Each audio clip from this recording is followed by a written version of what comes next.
I just want to see if this works, if this, being outside works. I'm trying to figure out how to do better lighting and stuff like that. I would like to talk to you about active meditation, and so I meditated so much that now it doesn't take me any time at all to like become zen. I can just do it. I've learned how to clear, silver linings to all of this, I don't know. But anyway, I've meditated so much that I can just do it now without even thinking about it. And this led me to discover active meditation, which is different from passive meditation. Passive meditation is when you do, breath work, when you're breathing, when you're like focusing on your body, when you're clearing your mind, like you're ignoring your thoughts and stuff like that. But then active meditation is when you're just able to do that. When you're in that state, then you start to get like visions or messages or symbolism, or it's just stuff that just appears like in your mind's eye, or you can go into an old memory. You can feel into the energy in that old memory and you'll find like messages there. It sounds fucking weird, but it's a thing. You can do it. It's doable. And like, so basically it's you're accessing like this ability that you everybody has this ability, but it's really hard to access because we're all trapped in our minds all day long. If you have a stressful job, if you have stressful like life situations and stuff like that, your mind is always active, and it's always doing something. It's always thinking, always producing thoughts. You're always responding to those thoughts. You're always thinking about your thoughts, or you're going over like conversations or coulda, shoulda, wouldas, or just shit like that, and all of that takes away from the present moment. But also it takes away from your ability to access this this inherent God-given ability that we all have. And so a lot of people do plant medicine, so they'll take psychedelics or whatever to be able to access that. But you don't have to actually take anything to be able to do that. You can just do it. You can learn how to do it, and you can do it. You don't have to take a substance to do it because it's available to you. I just let my hair down. That's the point of blow drying your hair if nobody sees the blow dry. We're on a 8 p.m. fucking curfew here. It's on and off, and then they shut things down like a fucking whole beach. The whole coastline was shut down for. It's open now, but it's so fucking hot now. Like, you just never mind. Zen. And so yeah, I mean, so that's a whole thing, which I didn't even know was a thing, but it turns out it's a thing. And you don't need to go to another fucking country to do ayahuasca to be able to access this. Like, it's your soul's knowledge. It's tapping into like just energies around you that you just don't have any awareness of, because we're not taught how to have awareness of these things. We're not trained how to do this. In fact, we're trained in doing the complete opposite of it, which is to just be trapped in your fucking brain all day long, as though you're like a machine that's just a brain, like in a jar, in a lab somewhere, like, but you're not. Like, we have so many abilities, and you can't access them if you're always identified with your thoughts.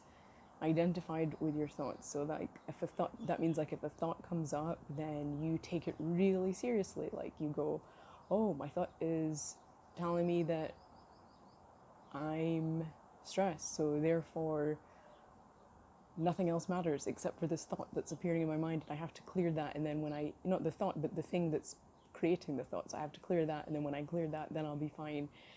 But like, the truth of the matter is, like, external things never end, whatever it is, whatever decade we're in. Like, the other day, there were some old pictures that came up from like I don't even know what year, 1850 or something, or, you know, whatever it was, long time ago, from my mum's side of the family, and then some other pictures from like 1911 and pictures from like 1920, and you know, you think like, oh, those were difficult times for people for various reasons, but I was like, well, this is a fucking difficult time for everyone, you know. It's always a difficult time. There's no time in human history that's not a difficult time. So like, if you think that, you know, oh, we just need to get through this, then everything will be fine. Like, if you're not fine now, you're not going to be fine down the line. So you're in control of that. Like, no matter what is going on around you, you're in control of that.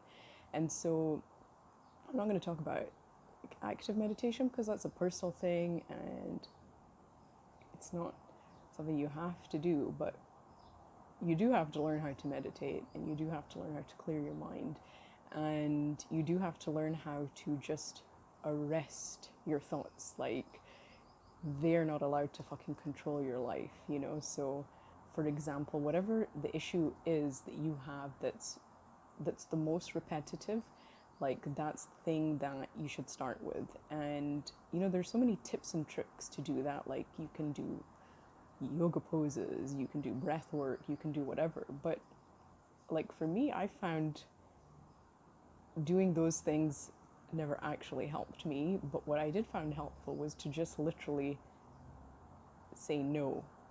Just to say no to myself. Like, so if something comes up, I would just say no.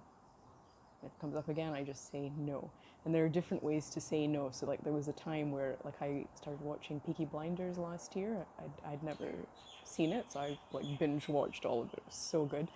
And so like, a new phrase for me was to say, like, if like an old conversation thought loop would come up, I would just say to myself, no fighting, no fighting, no fucking fighting. Like, it's dumb, but at the same time, like, if you can't do that with yourself, nobody can. Like, nothing can help you if you can't help yourself. So that really helps to, I mean, that's just one tip and trick, like, how to help clear your mind of, you know, unwanted repetitiveness, because it's an addiction. Like, you can become, without realizing it, you're addicted to this repetitiveness, because it feeds off of itself. Like, it creates discomfort, it creates anxiety, tension, or it generates emotions, anger, sadness, despair, a sense of lack, like a sense of I don't have something, or I've lost something, or someone did me wrong, or, you know, whatever it is. Like, these thoughts generate your emotions, and then your emotions generate more thoughts, and it's like, this is a horrible loop. You're the only person that can break out of it. No one can do that for you. No substance can do that for you. No, like the presence of someone else can only do so much for you. If you find like people who are calming or whatever, like, that can only do so much, because once they're gone, you're still left alone with your own fucking thoughts to fester in. So you need to stop the festering process. Like, it has to go. It does not serve you in any way, you know. And like, you know, if you're health conscious and you do your best to eat clean and stuff like that, you know, in my opinion, I feel like diet just really only goes so far, and like all these like extra things that you do really only goes so far. But it's the most important thing you have is your relationship with yourself, and that's what these thoughts are. Like, they are a toxic relationship with yourself, and you need to say adios to that. Like, you need to say bye. You gotta go. Like, I can't have this shit anymore. And you need to be really stern and firm with yourself about it. Like, you need to bring out your inner father, like, that's like, you're not allowed to do this anymore. And then you have to just agree. You have to agree to it, and you have to not do it anymore. And it's a practice. Like, it's something that you work on. However long it takes, you work on it, and one day it won't be a problem anymore, but you have to work on it. It just has to be done. So all the best. You know, leave me a comment if you have a question or anything, and I'd like to see somebody hit that fucking like button, because I like my own videos. So one like is always mine. So there's only 2 likes on this video. One of them is mine. So I'd like to see some goddamn likes, please. Thank you. And you can hit the subscribe button if you like my content. And if you'd like more content, you know, write me a comment. Tell me what you want to hear more about. I'll see what I can do. And like I said before, it is so fucking hot out here. I need to go back in again. Look, my hair's already frizzing up, so there you go.